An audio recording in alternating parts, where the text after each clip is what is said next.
del presidente.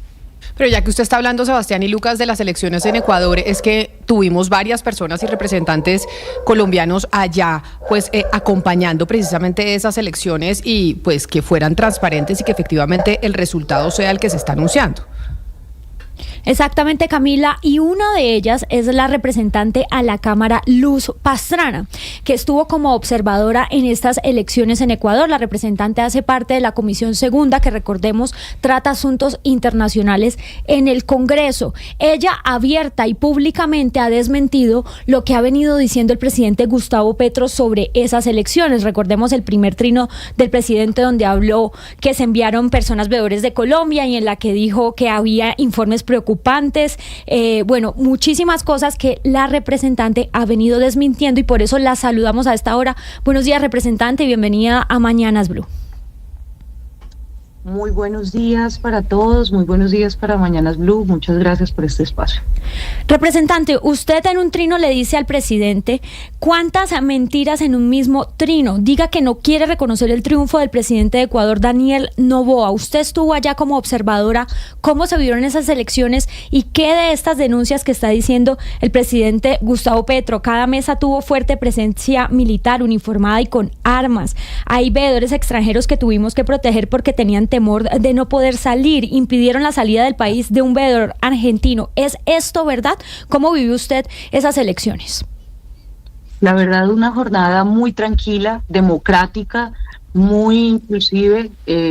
Teníamos, sí, digamos, la presencia de la fuerza militar, pero como ya lo he explicado en otras ocasiones, esta presencia militar es recurrente en Ecuador.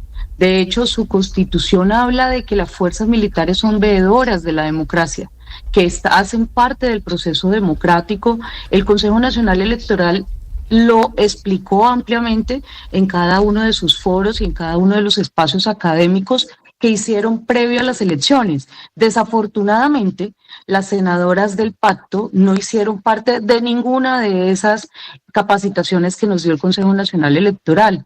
La verdad no entiendo, esta mañana yo le decía a la senadora Clara López que su presencia en esos escenarios hubiese sido importante para que se hubiera así dateado de que la presencia militar es un tema muy normal en Ecuador que se viene presentando. De hecho, puse otro trino en el que mostraba en 2007 cómo dentro de un recinto electoral estaban las fuerzas militares y estaba el presidente Correa y allí sí no pasaba nada.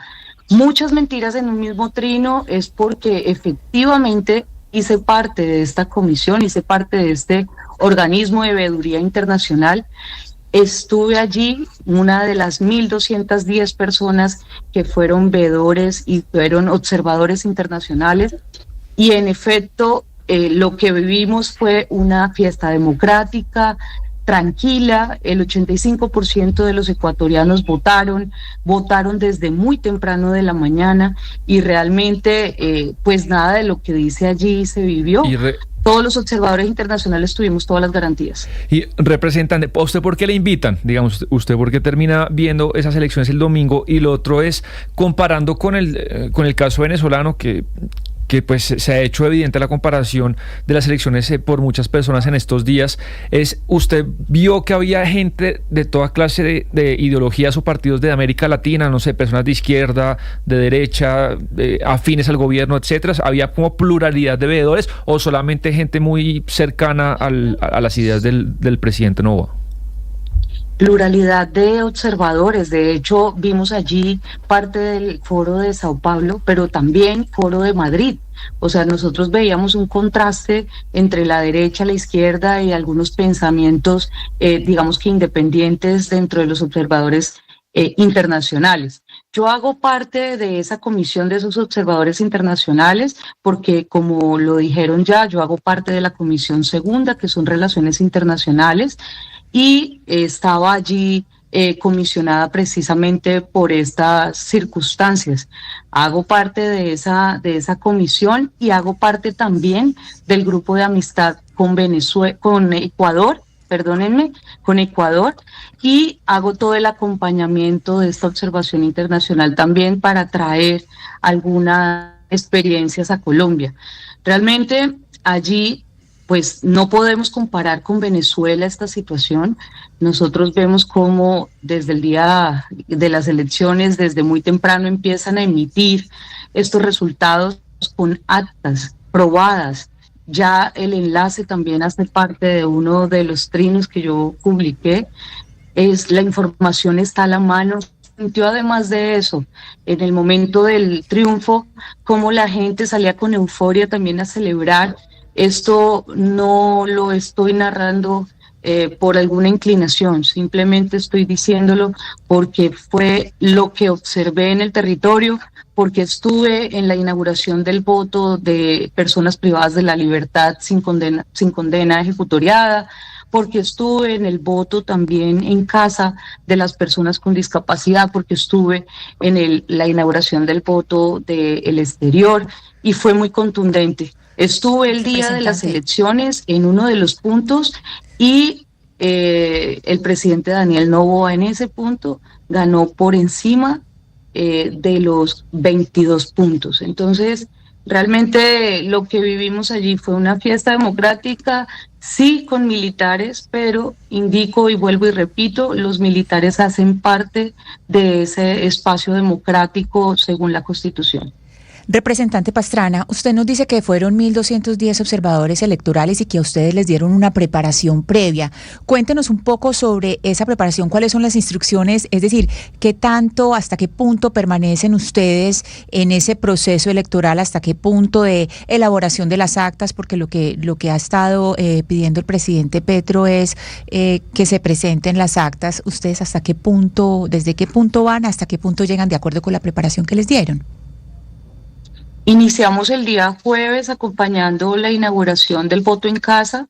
Nos entregaron también una información tipo capacitación dentro de un auditorio donde estaba Parlamento Andino, estaba la OEA, estaba la ONU, estaba CELAC, estaba la UNIORE.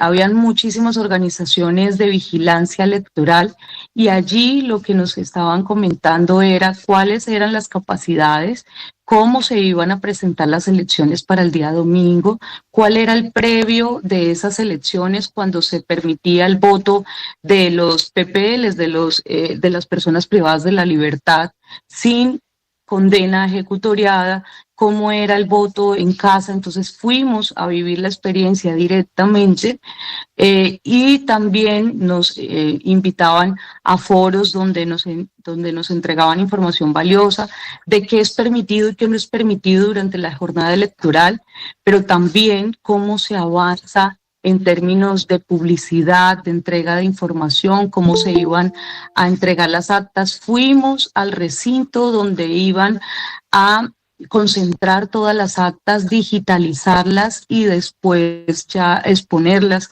Hicimos todo el recorrido.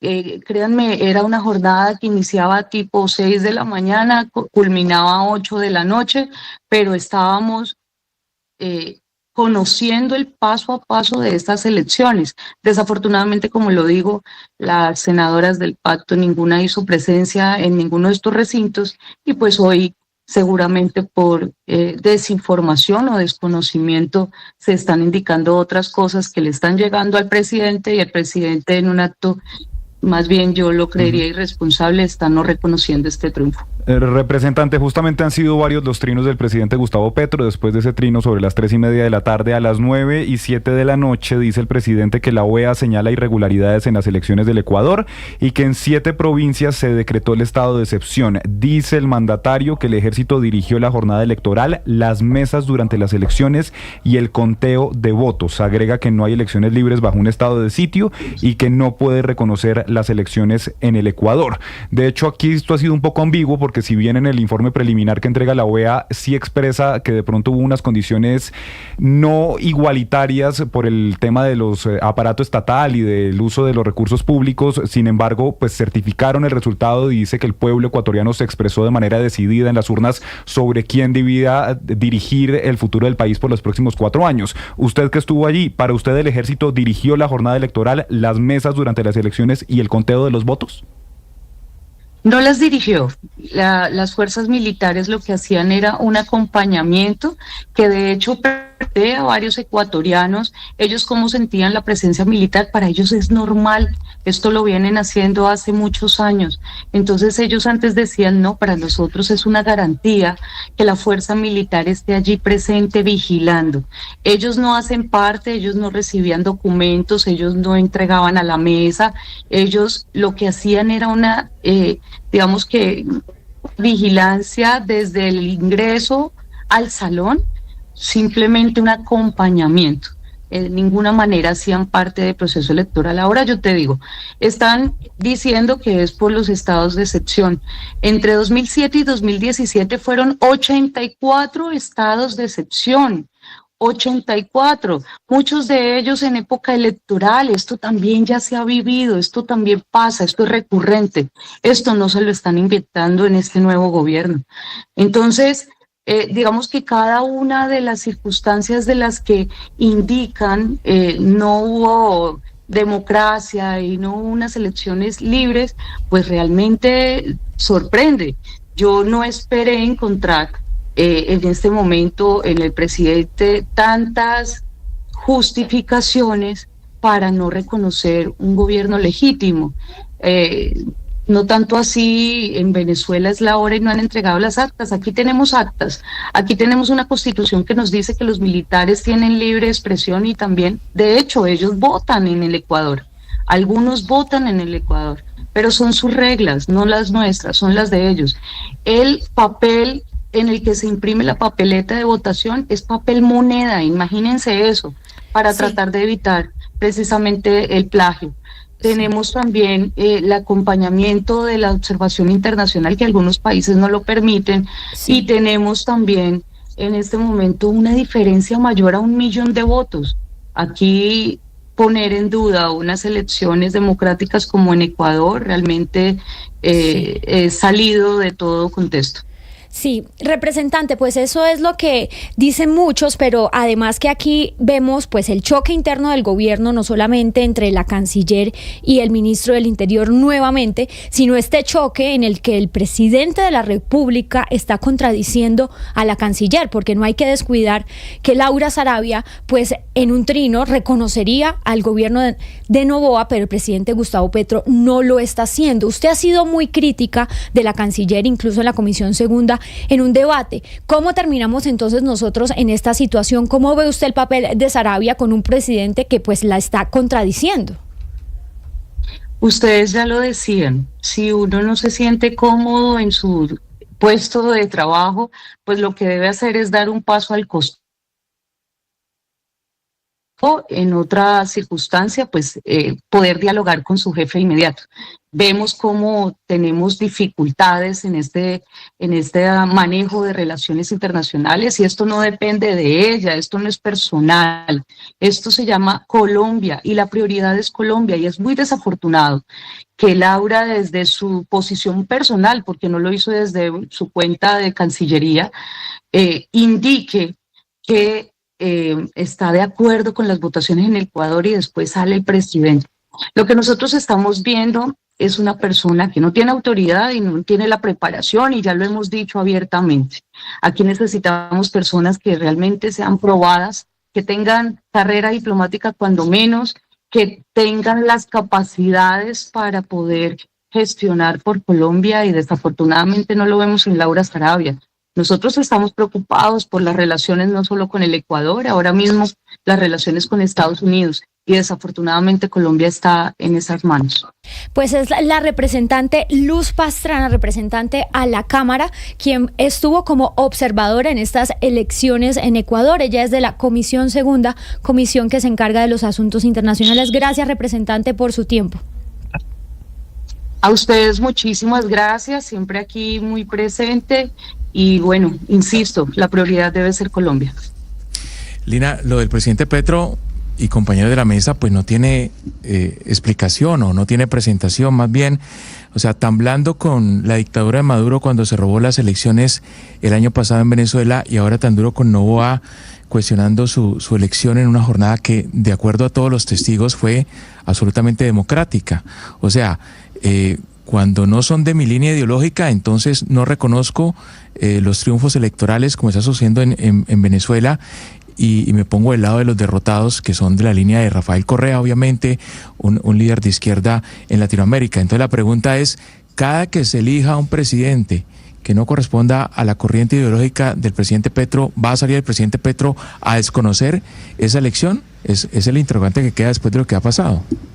Eso es grave, Hugo, pero yo veo algo más grave todavía que se repite, y es este choque interno en el gobierno colombiano, estas contradicciones constantes que ya las vimos cuando el cuerpo diplomático de Colombia en Estados Unidos trató de arreglar los deditos inquietos, como le llamamos, del presidente Petro cuando tuiteaba unas cosas a las 3 de la mañana, y mientras tanto pues el cuerpo diplomático trataba de arreglar esta situación. Pensamos en alguna entrevista que hicimos aquí en este programa que esto se había solucionado y que ya estaba encarrilado, que el presidente se le aquietó un poco y quedó esto en manos de los tecnócratas, de las personas que saben de relaciones internacionales, pero vuelve y se repite. O sea, estamos hablando aquí de una cosa que dice la canciller, otra cosa que dice el presidente Gustavo Petro, pero lo que es más grave, según mi percepción, es que por debajo entonces está esta subsistencia de este triángulo entre el presidente, la canciller y el ministro del Interior, que está generando todo esto. Entonces tenemos acá chantajes, una pugna por el poder muy impresionante que al final termina afectando ¿a quién? Pues a Colombia,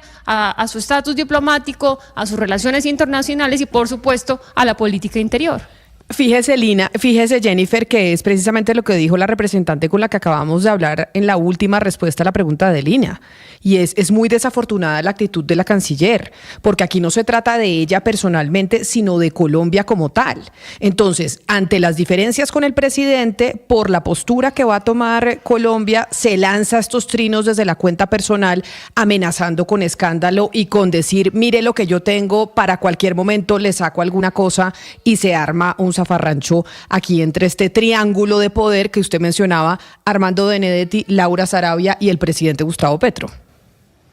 Exactamente, que eso es lo más preocupante según mi punto de vista, Camila, porque ni siquiera estamos hablando de un choque entre la diplomacia y lo que piensa el presidente. Estamos hablando de que utilizo las herramientas que tenga a mi disposición, en este caso pues la canciller, que fue la que reveló este trino, que ya se conocieron algunas partes de los audios, porque no le gusta algo que hace X o Y. Entonces me parece que es muy desafortunado, falta de profesionalismo al 100%, y los que nos terminamos perjudicando pues somos los colombianos, pues que al final son las personas que están elegidas para dirigir un país como el nuestro. Bueno, hay que destacar que ya, por ejemplo, miembros de Revolución Ciudadana, que es el partido de Rafael Correa, han aceptado la victoria de Daniel Noboa, ¿no? Y me refiero al alcalde de Quito, al alcalde de Guayaquil, que son miembros, son partidarios del movimiento político de la izquierda. Incluso la prefecta de Pichincha, los tres han dicho, reconocemos la victoria de Daniel Noboa, reconocemos que frente a la democracia hay unos que ganan, otros que pierden. Pero Camila, a mí sí me llama la atención lo siguiente. ¿Quién dictamina la política exterior de un país? ¿La canciller o el presidente? ¿O el canciller o el presidente? Porque lo que yo tengo entendido, al menos con el ejemplo de Venezuela, si queremos traerlo, o de Panamá, es que el canciller no puede hablar sin el check del presidente. O sea, usted no puede reconocer a un presidente sin que el primer mandatario le diga, reconózcalo. Entendería yo, ¿no? Por un tema de política de Estado. Mire, Gonzalo, aquí hay que entender una cosa. Laura Sarabia estuvo buscando al presidente Petro 24 horas antes de, pues un día antes de poner el trino, y no le contestaba. Él no le contestaba y ahí fue cuando tomó esa decisión, que como usted dice, es una decisión que no se debió haber tomado sin haberle consultado primero al presidente, porque por supuesto la línea la debe tomar es el presidente de la República. Yo lo que creo es que, si bien es cierto, la canciller Sarabia en este momento pues se equivocó, y esto es pues todo lo que se ha armado con esto se equivocó. Yo creo que si ella ha sido conciliadora hacia afuera, fíjese que de una u otra manera todo lo que está pasando con los Estados Unidos ella lo ha manejado bien, pues debería ser conciliadora hacia adentro también. O sea, si ha sabido manejar los conflictos hacia afuera, pues manéjelos hacia adentro, y lo que hay que manejar hacia adentro se maneja hacia adentro y se maneja a puerta cerrada, y no que una canciller que se supone que es la que tiene todo el dominio de las relaciones diplomáticas, pues tenga esto, que lo que hace es exponer una situación interna que es, creo yo, que va a ser insostenible si siguen con este tipo de extorsiones y de amenazas entre ellos. pero que aprenda a gobernar. Es que esto es parte de gobernar. Si este tipo de exposición pública de lo que tiene adentro, pues tiene que aprender a conciliar esto hacia adentro. Yo creo que no, ella no debe renunciar. Ahí estoy en desacuerdo con Camila. Uno, si está en desacuerdo con el jefe, pues uno dice, yo no estoy en acuerdo con ustedes, o sea, estoy en desacuerdo y hablemos esto, pero no necesariamente que renuncie, pero que sí hablen eso, pero que no lo discutan por Twitter y por X, que es que esto de estar gobernando, no, pero Ana Cristina, por X es insostenible. Pero es que mire, o sea, esta señora le manda la amenaza de la bomba con lo de Benedetti. Si usted no está de acuerdo y le parece que no están teniendo la misma política internacional, pues se va, no manda una amenaza y un chantaje, que es lo que estamos viendo en su cuenta de Twitter, y es lo que estamos discutiendo. O sea, si no le gusta y hay cosas tan trascendentales como el no reconocimiento en gobierno, usted se hace un costado. Y sobre todo cuando estamos hablando del servicio público. Sí, yo diría que se vaya Benedetti más bien. Pero Camila, que se vayan, se debieron a ir todos hace rato. Pero que se va. Pero acá creo que acá nadie es defendible. Lo que estamos asistiendo es a un grado de descomposición total, Camila, de un gobierno en el que estamos hablando además de acusaciones penales, no ideológicas, de si no es más de derecha, más de izquierda. Estamos hablando que Augusto Rodríguez tiene un tema de cruce penal con Benedetti con Laura. Esto es francamente un delirio. Yo no creo que haya gobierno en el mundo que esté viviendo lo que los colombianos estamos viviendo, Camila, por más de que Laura Sarabia se equivoque, que en eso estoy con usted, pero entonces ¿por qué el presidente no la echa? Échela. Estoy de acuerdo con usted, esto es un desafío artero y frentero, pero, contra la autoridad del presidente, pero porque el presidente no puede, la echa. porque los tienen, o sea, se debieron haber ido Benedetti y Laura desde el escándalo de Mariel Bismesa. Ahí se debieron haber ido y no se fueron porque lo tienen completamente extorsionado. Entonces el menos defendible acá es el presidente, porque además es el que tiene más la mayor carga de responsabilidad moral y política, porque 11 millones de colombianos depositaron su fe en él. Entonces échela. Y lo otro es que, de acuerdo, Laura Sarabia se equivoca, pero también lo que hace el presidente es un papelón indescriptible. Es decir, toda América Latina, los presidentes de izquierda reconocen al señor Noboa, y Gustavo Petro 2 días después lo desconoce con fake news. Es que es una cuenta de 8.5 millones de personas con noticias falsas. Cuelga un video que es en Argentina y dice cosas que son mentira. Entonces, por más de que Laura Sarabia desafía a su jefe en público, que está mal, lo del presidente es un papelón que nosotros no nos merecemos. Tiene toda la razón, mire, de hecho un oyente en el 301-764-4108, nuestra línea de WhatsApp, nos está diciendo esto, Sebastián. Después de que Laura Sarabia publicara ese trino en X, el presidente ha publicado una cantidad de cosas tratando, creo yo, de desviar la atención. Primero, el trino de la emergencia social económica por la fiebre amarilla. Tremendo pánico en medio de la gente viajando en Semana Santa, además, a zonas de tierra caliente, ¿no? Entonces la gente, pues, emergencia nacional, fiebre amarilla, la gente, me imagino muchos devolviéndose, no tengo de idea. Después un mensaje diciendo que se había otorgado una licencia ambiental por una funcionaria de la Agencia Nacional de Minería en Antioquia. También habló de una denuncia por la pérdida de 11 billones de pesos de la nueva EPS, y para ponerle una cereza al pastel, ese trino llamando al embajador en Ecuador con un video de protestas en Argentina, que es al que usted está haciendo referencia, Sebastián. Todo pareciera, es lo que nos dice este oyente, tratando de desviar la atención frente al trino de Laura Sarabia, porque se sabe, o pareciera que le tiene un miedo enorme, porque quién sabe cuántas cosas sabe la señora del presidente. Sí, esa teoría puede ser así. Incluso no recuerdo qué ministro en pleno consejo, en aquel famoso consejo, dijo pues que no queremos funcionarios que lo extorsionen a usted. Creo que fue Francia Márquez. Pero además acuérdese, parecido. Camila, de los trinos que ha puesto el ex canciller Álvaro Leiva. Hay uno muy particular, Sebastián, que es del 10 de febrero, que habla del Consejo de Ministros, donde dice que no sabía si esto era una tragedia o una comedia, pero hay un párrafo donde justamente dice que será que el señor doctor Petro se encuentra en una muy única condición personal que no le permite evadir el arrinconamiento, y se pregunta retención, al que lo han llevado la referida fulana, y el perengano aquel por situaciones por ellos conocidas. Se pregunta el ex canciller Leiva, como siempre en sus largos trinos. Ah, sí, señor. Fue Álvaro Leiva el que dijo eso. Pues muy lamentable la verdad. Y lo que nos escriben la mayoría de los oyentes que nos están contactando en estos momentos es que estamos frente a un tema de un chantaje y que pues no se pueden liderar el rumbo de ninguna nación de esa manera. Y nosotros antecediendo un feriado. Y Gonzalo, vamos a poner Rawayana, vamos a poner un poco de música con precisamente esa canción. ¿Le quedó gustando la canción? Sí, ya está incluida en su playlist. Le gustó la letra.